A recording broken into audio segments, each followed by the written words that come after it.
Hi అండి. ఈరోజు నేను పవర్ బిల్ కోసం పే చేయడం ఎలాగో చెప్తానండి. ఇంతకుముందు మనకి పవర్ బిల్ పే చేయడానికి పేటీఎంలో కానీ, గూగుల్ పే లేదా ఫోన్‌పేలోని ఎవ్రీ మంత్ పవర్ బిల్ వచ్చిన తర్వాత నోటిఫికేషన్ వస్తుంది. మనం అది చూసి మనకి నచ్చిన టైంలో మనం పే చేసేసుకుంటాము. ఇప్పుడు లేటెస్ట్‌గా వచ్చిన అప్డేట్ ప్రకారం వాటిల్లో దేంట్లోని కూడా మనకి నోటిఫికేషన్ రావట్లేదు. నెక్స్ట్ అందులో మనకి పే చేయడం కూడా అవ్వడం లేదు. సో, ఇప్పుడు మనకి కరెంట్ బిల్ పే చేయాలి అంటే ఏపీ ఈపీడీసీఎల్ యాప్‌లో అవుతుందండి. ఇది ప్లే స్టోర్‌లో ఉంటుంది. దీన్ని ఇన్‌స్టాల్ చేసుకొని దీంట్లో పే చేసుకుంటే అయిపోతుంది. చాలా ఈజీ అండి. ఇది తెలియని వాళ్ళ కోసం చెప్తున్నాను. ఇప్పుడు అందరూ పవర్ బిల్ వచ్చిన తర్వాత ఎందులో నోటిఫికేషన్ రాట్లేదు ఎలాగా అని ఆలోచిస్తున్నారు. మీ సేవలో కూడా అవ్వట్లేదండి. మీ సేవలో కూడా తీసుకోవట్లేదు. సో, ఏపీపీడీసీఎల్‌లో చాలా ఈజీగా అయిపోతుంది. ఇది ప్లే స్టోర్‌లోకి వెళ్ళి ఇన్‌స్టాల్ చేసుకొని పేమెంట్ చేయాలండి. ఇప్పుడు నేను ఇది ఎలా చేయాలో చెప్తాను. చూడండి, ఇప్పుడు నేను నా ఫోన్‌లో ఏపీపీడీసీఎల్ యాప్ ఓపెన్ చేసి ఇన్‌స్టాల్ చేసుకొని ఓపెన్ చేసి బిల్ ఎలా పే చేయాలో చెప్తాను. యాక్చువల్లీ నేను బిల్ పే చేసేసాను. అది కూడా చెప్తాను.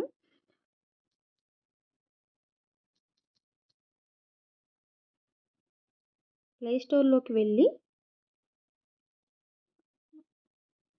ఈపీడీసీఎల్ యాప్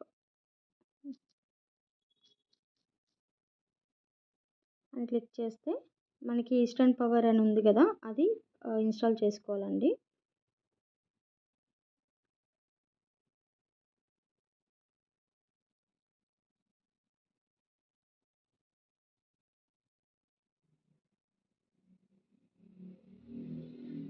సో, ఇన్‌స్టాల్ అయిన తర్వాత ఓపెన్ చేస్తాము. ఇక్కడ మనకి నచ్చిన లాంగ్వేజ్ తెలుగు, ఇంగ్లీష్ 2 ఆప్షన్స్ ఉన్నాయి. ఒక లాంగ్వేజ్ మనకి కంఫర్ట్ లాంగ్వేజ్ సెలెక్ట్ చేసుకుంటాము.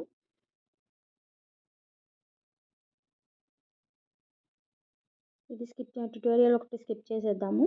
ఇక్కడేంటంటే యాప్ ఓపెన్ అయిన తర్వాత మనకి ఇలా లాగిన్, క్విక్ పే అని 2 ఆప్షన్స్ మనకు కనిపిస్తాయి. లాగిన్ అంటే మన మొబైల్ నంబర్‌తో లాగిన్ చేసుకోవాలి. క్విక్ పే అంటే లాగిన్ లేకుండా కూడా మనం పేమెంట్ చేసుకోవచ్చు. ఫర్ సపోజ్ నేను లాగిన్ లేకుండా పే చేయాలి అనుకుంటే ఇలా క్విక్ పే మీద క్లిక్ చేసి సర్వీస్ నంబర్ మనం ఇక్కడ ఇస్తే సబ్మిట్ చేస్తే అక్కడ మనకి ఎంత పేమెంట్ అయితే మనకెంతైతే పవర్ బిల్ వచ్చిందో అంత పవర్ బిల్ చూపించేస్తుందండి. ఇప్పుడు నేనిక్కడ సర్వీస్ బిల్ నేనిక్కడ చూడండి, మన సర్వీస్ బిల్ మనకి ఉంటుంది కదా! బిల్ మీద మన సర్వీస్ నంబర్ ఉంటుంది. సంథింగ్ ఇలా ఇలా ఉంటే ఒక 16 12 నంబర్స్ ఉంటాయి. ఆ సర్వీస్ నంబర్ ఇస్తే ఇలా సర్వీస్ నంబర్ ఇవ్వాలండి. ఇలా సర్వీస్ నంబర్ ఇచ్చి సబ్మిట్ క్లిక్ చేస్తే ఇలా సబ్మిట్ క్లిక్ చేస్తే మన ఇదైతే నాకైతే నేను తప్పు కొట్టాను బిల్ నంబరు అందుకే రాలేదు. మన సర్వీస్ నంబర్ క్లిక్ చేసి సబ్మిట్ కొడితే ఎంతైతే పవర్ బిల్ వచ్చిందో ఆ పేమెంట్ అక్కడ మనకి డబ్బులు అమౌంట్ చూపించేస్తుంది. అక్కడ పేమెంట్ ఆప్షన్ కూడా మనకు చూపిస్తుందండి. ఆప్షన్ ఏంటంటే ఫస్ట్ మనకి ప్రీ డిఫైన్డ్ ఆప్షన్ ఏంటంటే పేటీఎం చూపిస్తుంది. సో, పేటీఎమే ఉందేమో అని మనం అనుకుంటాము. కానీ ఆప్షన్ అలా కిందకి స్క్రోల్ చేసుకుంటూ వెళ్తే పేమెంట్ మెథడ్ మనకి యూపీఐ పేమెంట్స్ మెథడా అని అడుగుతుంది. యూపీఐ పేమెంట్స్ కావాలి అనుకుంటే అది సెలెక్ట్ చేసుకొని దాంట్లో మనకున్న యాప్స్ చూపిస్తుంది. పేటీఎం, ఫోన్‌పే లేదా గూగుల్ పే ఆ యాప్స్ చూపిస్తుంది. దాని ఏది కావాలంటే అది సెలెక్ట్ చేసుకొని దాని నుంచి మనం పే చేసుకుంటే అయిపోతుందండి. మనకి ఆహ్, బిల్ కూడా తర్వాత మనకి జనరేట్ అవుతుంది. మనము అది స్టోర్ చేసుకోవచ్చు. అదండి. నెక్స్ట్ ప్రొసీజర్ ఇప్పుడు మనం ఇది ఎమ్మటే క్విక్ పే అంటే ఆహ్, లాగిన్ లేకుండా చేసుకోవడం. నెక్స్ట్ లాగిన్ అయ్యి చేసుకోవాలి అనుకుంటే లా నంబర్ ఇవ్వాలండి ఇక్కడ.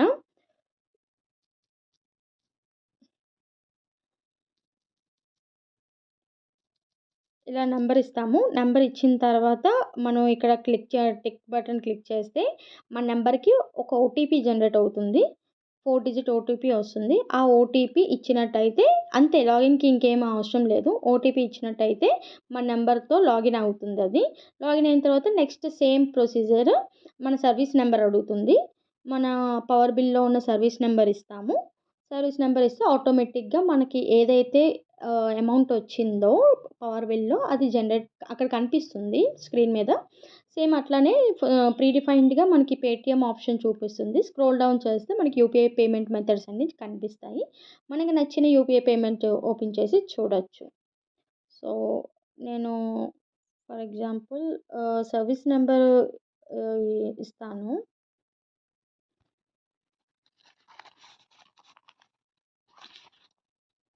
ఇక్కడ నేను ఆల్రెడీ పే చేశాను కాబట్టి there are no pending dues.